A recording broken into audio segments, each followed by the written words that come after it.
No están ni con unos ni con otros. Bueno, en un momento me río, Néstor. Silvia Sarabia, discúlpame, ¿cómo estás? Gracias por haber venido. No, no es que me causa gracia, no, porque es cierto, o sea, ustedes no están con unos bueno, porque ocultaban datos, porque estigmatizaron la pobreza, una palabra que ustedes utilizan, desde barrio de pie, digo, y bueno, y por otra parte entendemos que tampoco. Digo, qué difícil estar, ¿no? En una línea que no corresponde ni a uno ni a otro. Sí, es difícil respecto de una construcción que nosotros observamos que hay en los medios y en algunos sectores de poder, porque en realidad en la calle la gente sí está planteando esta situación. Creemos de que en realidad es como que se ofrecen dos alternativas que, bueno, les sirven precisamente a esos dos espacios, pero en la sociedad todavía está el tema de que, bueno, ni unos ni los otros. Y creo que, bueno, que hay una apuesta muy fuerte a que ese tercer sector, ese tercer espacio, no tome la contundencia que debería tener en función del espacio que hay en la sociedad. Seguramente. Y hablábamos de esto, ¿no, Silvia, también? ¿Cómo evitar, ¿no?, que haya más pobreza? Porque el tema de la pobreza pareciera que está en lo discursivo en todo el mundo. O sea, Totalmente. en todos los candidatos, discursivo lo escuchás por todos lados. Ahora, en la práctica, qué poco se ve, ¿no? Y hablábamos fuera del aire lo que fue en otra situación, lo que fue Medellín, ¿no? Cómo superaron ellos muchas cosas, realmente llevando políticas públicas, políticas de Estado en el mediano y largo plazo. Sí, hay varios aspectos. Nosotros creemos que uno de los principales es la generación de puestos de trabajo dignos, porque de la pobreza no se sale sin trabajo. Creemos de que hay, a lo largo de los años, esta consolidación de un espacio de pobreza estructural tiene que ver también con intereses de algunos sectores que, bueno, que pretenden de que se hagan los trabajos mal pagos, en condiciones irregulares, lo que se llama el trabajo en negro, precarizado. En realidad hay un avance sobre la cuestión laboral muy fuerte y para nosotros es un tema fundamental a la hora de discutir la pobreza. En el barrio, cuando uno habla con los jóvenes, no es cierto que nadie quiere trabajar. Lo que no se quiere es trabajar en las condiciones de trabajo que muchas veces se ofrecen, que es no pagar o pagar con algunos alimentos o hacer trabajar jornadas de 12, 14 horas y después ofrecerle un paquete de azúcar. Creo que esas son las condiciones sobre las que se plantea.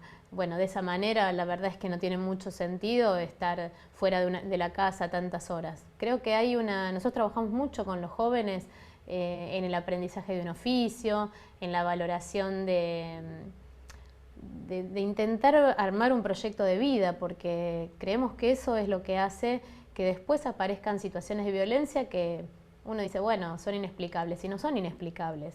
Tiene que ver con la frustración, ¿no?, de no poder pensar en un futuro diferente, vivir las injusticias, darse cuenta que algunos tienen tanto y otros tampoco. Y cuando se atenta contra la dignidad de las personas.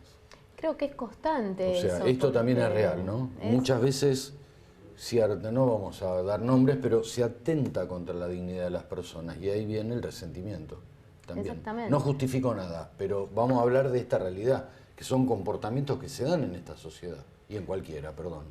No, mira, yo soy docente y trabajo en una escuela en el conurbano, en San Martín, en una zona que es de la avenida Márquez para el fondo, ¿no?, entre la avenida Márquez y el Camino del Buen Aire, es el área Reconquista. Y es un área muy castigada. En alguna época, algunos intendentes directamente ni la hacían figurar en el mapa. O sea, había viviendas, había calles. Pero pertenece a San Martín. Pertenece a San Martín y ni siquiera la hacían figurar en el mapa. Claro. Bueno, tenés desde esa situación hasta, bueno, la situación actual en la que, bueno, la idea es decir, ¿cómo salimos de esa pobreza estructural? Bueno, creando fuentes de trabajo genuinas. Bueno, se están destruyendo las pequeñas y medianas empresas, que son las que fundamentalmente generan esos puestos de trabajo, y bueno, y así es imposible, digamos, pensar en que nuestros jóvenes piensen en un proyecto de vida diferente. Y oficios. Y oficios. Eso también estuvo golpeado en otra década, ¿no? Vamos a decir década del 90, el tema de lo que era la capacitación para los chicos y las chicas de oficio y que, bueno, se intentó retomar, pero nunca con aquella fuerza. No, totalmente. Hoy se plantea de que hay oficios que ya no van a servir o que hay una nueva forma del trabajo. La verdad es que creo que ese oficio que incluso se aprendía, o sea, sigue aprendiendo en la escuela técnica, de levantar una pared, de estar frente a un torno, de enseñar y aprender carpintería, qué sé yo, son algunos de esos oficios que a uno lo van formando también como persona y dándole valor a la creación a través del trabajo, y creo que es un camino que no hay que abandonar, más allá de las nuevas tecnologías que nuestros jóvenes adquieren rápidamente, pero que bueno, que tiene que ver con que profundicen ese conocimiento y tengan una perspectiva de trabajo. No sé, yo veo cuando alguien llega a su primer trabajo, que en general hoy se llega por contactos, no se llega por formación, se llega por contactos y se aprende en el trabajo. Más allá que uno haya aprendido en la teoría, en el trabajo uno se forma. Y creo que eso no es un dato menor frente a la posibilidad de nuestros jóvenes de poder adquirir un conocimiento vinculado a esa práctica y a esa formación y a la producción. Y todo eso está muy deteriorado y no está valorado, no hay un valor en eso en sí mismo. Y bueno, San Martín, por ejemplo, es la capital de la industria, ¿no? Me acuerdo, ese cartel a la entrada en la avenida San Martín. Bueno, la verdad es que la posibilidad de las pequeñas y medianas empresas se desarrollen en este contexto económico es muy difícil, no está planteado eso como una prioridad. Vos estás, Silvia, en contacto con los chicos, ¿no? ¿Cómo se maneja una palabra delicada, la esperanza? Es un tema muy difícil, porque sobre todo en los sectores, en el sector social donde nosotros estamos, se viene de frustración de generaciones. Y entonces, bueno, es como que la palabra esperanza tiene poco asidero.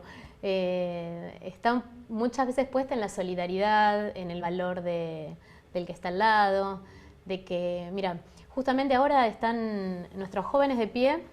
Nosotros tuvimos una reunión nacional el fin de semana y charlábamos, los que somos más grandes. Jóvenes de pie, integrantes de Barrio de Pie. Exactamente.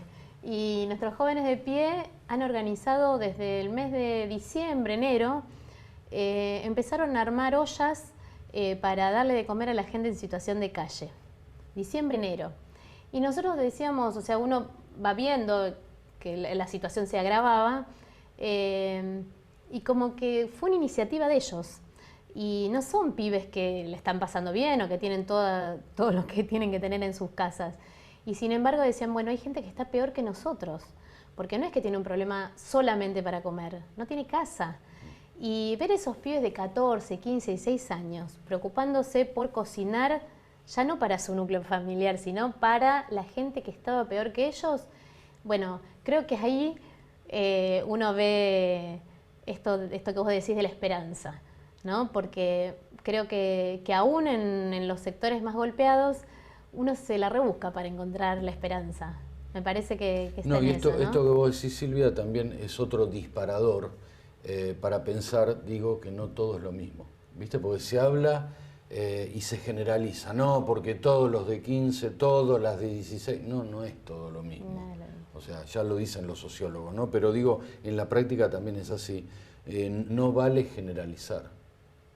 Sí, yo creo que si uno les va mostrando un camino y los apoya, los escucha, les da un espacio, bueno, son los mismos pibes que quizá uno ve en la esquina y la gente se cruza para enfrente porque dice, bueno, seguro me van a robar, ¿no? Porque eso es lo que sucede, porque se percibe, porque lo viven y te dicen, bueno, no, se cruzan para enfrente. Son los mismos pibes que se organizan para cocinar, piden, cocinan, buscan leña para poder cocinar, o sea, hacen un montón de tareas que los nuclean en una actitud, la verdad que muchas veces bastante escondida o despreciada, pero que está en nuestros jóvenes. Creo que esos son los valores sobre los que nosotros buscamos trabajar y fortalecer los grupos, ¿no? Dentro de esto, bueno, quedaron barrios de pie, vamos un poquito al origen de esta conversación, están solos, o sea, sin ningún sector, porque no están ni con una parte, diríamos, de la política ni con la otra. Bueno, solos no.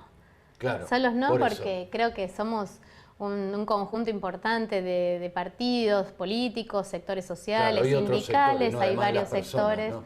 Y creo que sí, como organización social, no hay otros espacios similares a los nuestros, pero la verdad es que tenemos bastante protagonismo en haber sido incorporados a distintas listas.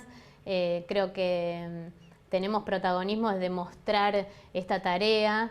Como vos decías antes, hay muchos sectores que se llenan la boca con la palabra pobreza y la verdad es que han sido bastante duros, ¿no? con los sectores más humildes. Desde el kirchnerismo, que nos dejó con un 30% de pobreza, pero no solo eso, sino que aparte, Kicillof decía que medir la pobreza era estigmatizar a los pobres.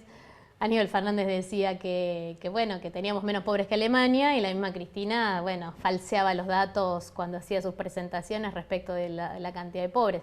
No solo eso, sino que otras cosas que de alguna forma son una falta de respeto, ¿no? Porque, por ejemplo, cuando se creó el programa Argentina Trabaja, que era un programa muy interesante, pero si uno piensa en una transición, Cristina Fernández lo planteó como la creación de puestos de trabajo genuino, cuando todos sabemos que eso no es así, ¿no? La verdad es que varias de sus medidas que han tomado en su momento, así como también el castigo, ¿no?, a las organizaciones, nos han dejado meses y meses sin alimentos para los comedores en su momento, por ejemplo. La verdad es que a eso es lo que nosotros decimos que es un discurso cínico, ¿no? Porque llenarse la boca de representar a los sectores populares y después haber tenido durante su gobierno este tipo de actitudes, la verdad es que muestra un poco la cara y la construcción de un relato que tiene poco que ver con sus decisiones reales, ¿no? Y como vos decís, lo que está sucediendo hoy también es un tema dramático. La verdad que es dramático. Lo que está pasando en las casas es muy difícil porque no se puede llegar a comer como se debe, no tener para darle comer a los chicos en las familias es muy triste. Lo que pasa con los abuelos en el barrio es tremendo, y que sobre eso además el gobierno haya hecho un negocio, porque lo que está haciendo es un negocio con los créditos del ANSES. Le da plata, o sea, aumentó la asignación, ¿no? Porque es de las pocas variables que tenemos que aumentó igual que la inflación. Y con ese aumento les hace pedir un crédito y después les cobra casi el 50% de tasa anual. O sea, están haciendo un negocio financiero con el sector más desprotegido de nuestra sociedad. A esos niveles llegan, ¿no? Seguramente. Silvia, nos quedamos sin tiempo. Gracias por este ratito y por conocer un poco más, siempre vale, de Barrios de Pie. Muchas gracias a vos. Gracias. Pausa.